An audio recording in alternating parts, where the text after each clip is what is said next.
ইতিহাসের দিকে তাকালে দেখা যায় বিশ্বের সবচেয়ে সফল ব্যক্তিরা এক না এক সময় মানুষের চোখে নির্বোধ মনে হতেন, কিন্তু তারা অন্যের কথায় কান না দিয়ে নিজেদের বুদ্ধি ও দূরদৃষ্টি অনুসরণ করতেন, আর সবশেষে তারাই সবচেয়ে বুদ্ধিমান হিসেবে বিবেচিত হতেন।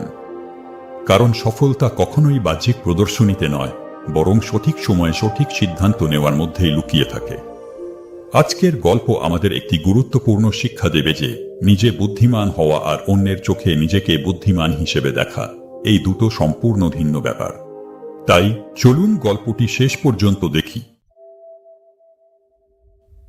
এক দেশে এক চতুর মন্ত্রী ছিলেন, যিনি কিনা এক রাজার দরবারের প্রধান উপদেষ্টার কাজ করতেন। এই মন্ত্রীটা এতই বুদ্ধিমান ছিলেন যে তার কাছে সব সমস্যার সমাধান ছিল।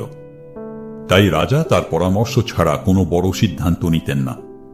এই কারণে দরবারের অন্য লোকেরা মন্ত্রীকে মনে মনে হিংসা করত। একদিন রাজা মন্ত্রীকে বললেন, তুমি খুব বুদ্ধিমান, কিন্তু তোমার ছেলে একদম নির্বোধ এবং তার কোনো জ্ঞান নেই। মন্ত্রী এই কথা শুনে একটুও খুশি হলেন না এবং জিজ্ঞাসা করলেন, মহারাজ, আপনি কেন এমনটা বলছেন? আপনি কেন মনে করেন যে আমার ছেলে নির্বোধ? রাজা বললেন, প্রতিদিন সকালে যখন আমি গ্রামের রাস্তায় জনগণের সাথে দেখা করতে যাই, তখন তোমার ছেলে সেখানে থাকে। আমি তাকে প্রতিদিন জিজ্ঞাসা করি, সোনার মূল্য বেশি নাকি রূপা, এবং প্রতিদিন সে উত্তর দেয়, রূপা। এই কথা শুনে দরবারের সবাই হাসতে লাগলো আর মন্ত্রীর মন খারাপ হয়ে গেল। তিনি কিছু না বলে সোজা বাড়ি গেলেন এবং ছেলেকে জিজ্ঞাসা করলেন, বলতো, কোন ধাতুর মূল্য বেশি, সোনা নাকি রূপা? ছেলে সঙ্গে সঙ্গে বলল, অবশ্যই সোনা। মন্ত্রী তখন বললেন, যদি তুমি জানো যে সোনার মূল্য বেশি, তবে তুমি প্রতিদিন রাজার সামনে ভুল উত্তর দিয়ে কেন বলো যে রূপার মূল্য বেশি? ছেলে উত্তর দিল, বাবা, প্রতিদিন সকালে রাজা বাজারে আসেন এবং আমাকে ডেকে আমার সামনে দুটি মুদ্রা রাখেন, একটি সোনার, একটি রূপার। তারপর বলেন, যে মুদ্রার মূল্য বেশি তা নিয়ে নাও। আমি রূপার মুদ্রাটি তুলে নিই আর রাজা হেসে চলে যান। মন্ত্রী তখন জিজ্ঞাসা করলেন, কিন্তু তুমি প্রতিদিন রূপার মুদ্রাই কেন তুলে নাও? আজ তো তোমার জন্য পুরো দরবারের সবাই হাসাহাসি করেছে।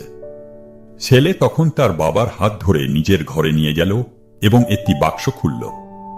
বাক্স ভর্তি ছিল রূপার মুদ্রা। এটা দেখে মন্ত্রী অবাক হয়ে বললেন, তুমি এত রূপার মুদ্রা কিভাবে পেলে? ছেলে বলল, বাবা, এই সব মুদ্রা রাজা আমাকে দিয়েছেন। রাজা প্রতিদিন আমাকে একটি করে রূপার মুদ্রা দেন আর আমি সেটাই নিয়ে নিই। কিন্তু আমি জানি, যদি আমি একদিন সঠিক উত্তর দিয়ে সোনার মুদ্রা নিয়ে নিই, তবে রাজা এটাকে তার ক্ষতি মনে করবেন। তিনি বুঝবেন শুধু শুধু অন্যকে সোনার মুদ্রা দেবার কোনো মানে নেই।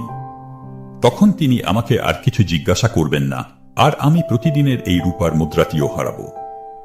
রাজা আনন্দ পান যখন আমি রূপার মুদ্রা নিয়ে বলি যে রূপার সোনার চেয়ে বেশি মূল্যবান। তিনি হেসে চলে যান আর আমি প্রতিদিন একটি করে রূপার মুদ্রা পাই। যদি আমি সোনার মুদ্রা নিয়ে নিই, তবে কয়েকদিন পরই তিনি আমাকে মুদ্রা দেওয়া বন্ধ করে দেবেন।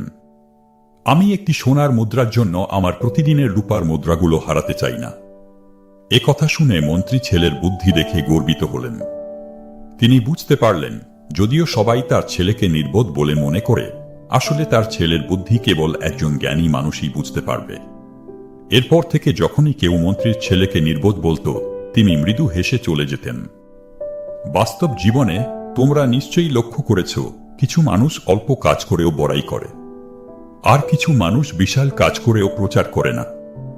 এই গল্পে মন্ত্রীর ছেলে নিজের লাভের জন্য সচেতনভাবে রূপার মুদ্রা নিচ্ছিল, কিন্তু সে এ নিয়ে অহংকার করেনি বা প্রচারও করেনি। যদি তুমি জানো যে তুমি যা করছো তা ঠিক, তাহলে অন্যরা তোমাকে নির্বোধ বা পাগল বললেও কিছু আসে যায় না।